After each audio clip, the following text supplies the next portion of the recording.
Qu'est-ce qui fait que tu es devenu un gars spécialiste dans la formation, l'emploi, tout ça chez Job Boom, toi? Mais c'est à cause des jeux vidéo, non?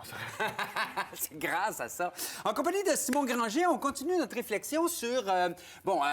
c'était une récapitulation hein, des formations gagnantes en 2015, en fait, les emplois, Ouais. la semaine dernière.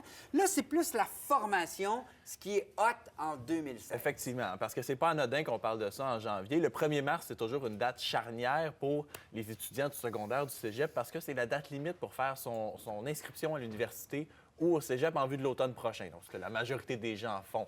On visite les cégeps pour voir lequel nous plaît le plus, mais on va d'abord là où il y a un cours, une formation qui nous intéresse. Effectivement, une formation qui nous intéresse, une formation qui offre des bonnes perspectives d'emploi aussi. Hein, parce que quand on fait un choix de carrière, c'est sûr qu'on le fait en fonction de nos intérêts, mais on veut idéalement que ça puisse aussi nous servir et nous permettre d'avoir de l'emploi pendant toute notre vie professionnelle.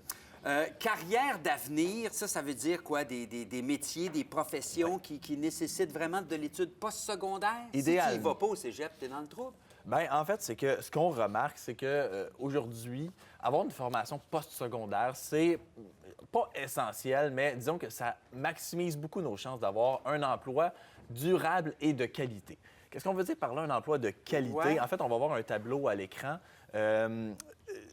Bon, quand je dis emploi de qualité, c'est pas moi qui dis que c'est un emploi de qualité. C'est un critère statistique. Dans le fond, c'est un emploi qui a une qualification élevée, un emploi à temps plein qui a un salaire supérieur à 15 de l'heure. Donc, on voit que quand on a des études postsecondaires, la proportion d'emplois de qualité élevée, elle est nettement plus importante que quand on a juste un diplôme d'études secondaires ou moins.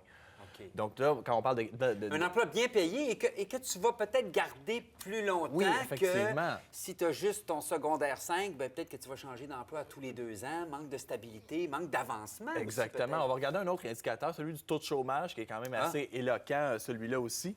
Donc, on voit que le taux de chômage, en fonction du niveau d'études maximal atteint, il diminue substantiellement là, à mesure qu'on va chercher des diplômes. 15,5 c'est élevé, ça. Ça, c'est si tu n'as même pas ton diplôme d'études de secondaire. Exactement. Et c'est pratiquement 3 fois plus élevé que chez les détenteurs d'un diplôme universitaire. Donc, c'est des chiffres qui parlent beaucoup et qui démontrent bien l'importance d'aller chercher une formation postsecondaire. Et là, on parle même pas les données de bonheur. Non, effectivement. Travailler dans ce qu'on aime. Oui, c'est Alors, sûr. au cégep, en principe, tu t'en vas vers ce qui te plaît. C'est ça. Ça nous permet de nous rapprocher de... Le but quelque chose d'un peu ultime, plus spécifique, un peu plus spécialisé. Donc, forcément, c'est plus facile d'être proche de nos intérêts. Alors, c'est quoi les secteurs d'emploi qui sont prometteurs? Bien, on va faire un petit survol rapidement parce qu'on en a sélectionné 75 cette année chez Job Boom. OK, mais on ne fera pas les 75. On va pas vers les 75, mais j'ai identifié 3 secteurs, disons, qui sont particulièrement bien représentés. Okay. Le premier, celui de la santé. Donc, on va voir quelques exemples de ces formations-là. On va les passer quand même rapidement, mais on va pouvoir voir la sélection. Ça veut dire quoi, la complète. santé? Tu m'as écrit assistance à la personne à domicile. Bon, ça, c'est par exemple... nouveau, ça? Bien, en fait, c'est ce qu'on va appeler un auxiliaire familial. C'est quelqu'un qui va se déplacer chez les personnes qui ont, par exemple, une personne âgée et qui va lui prodiguer certains services. OK, les soins à domicile. L'analyse biomédicale, donc, par exemple, dans les laboratoires. L'ergothérapie, ça aussi, au niveau aider les gens à s'adapter. Prochain secteur, celui des technologies de l'information. J'en parle souvent de celui-là. Donc, technique de l'informatique, génie informatique, sciences de l'informatique. C'est des formations qui offrent des bonnes perspectives. Les données, hein, tu me disais ça la semaine passée, la lecture des données en santé, en informatique, c'est vrai. On y revient souvent. Et le dernier, l'administration. Donc, secrétariat, technique de bureautique, comptabilité. Pourquoi ce sont des formations, en fait, elles reviennent année après année? Pourquoi? C'est parce que ce sont des formations qui mènent à des métiers et des professions spécifiques sur le marché du travail. Est-ce que ça veut dire que, par exemple, un doctorat en philosophie, c'est pas un bon moyen de trouver de l'emploi?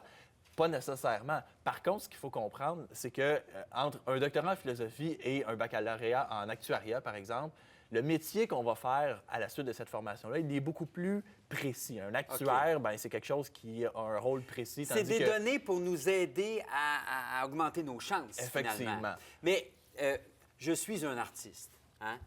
Et non pas un homme d'affaires qui aurait voulu être un artiste. Mais je suis un artiste, puis je veux étudier là-dedans. Est-ce que je devrais reconsidérer mon choix compte tenu de tes données? Pas nécessairement. En fait, ce qu'il faut savoir, c'est que ce que notre palmarès va démontrer, ce sont les carrières et les formations qui permettent une intégration rapide et facile sur le marché de l'emploi. Ceci dit, un diplôme, ce n'est jamais une garantie d'un emploi, même si on choisit de la formation qui offre les meilleures perspectives d'avenir.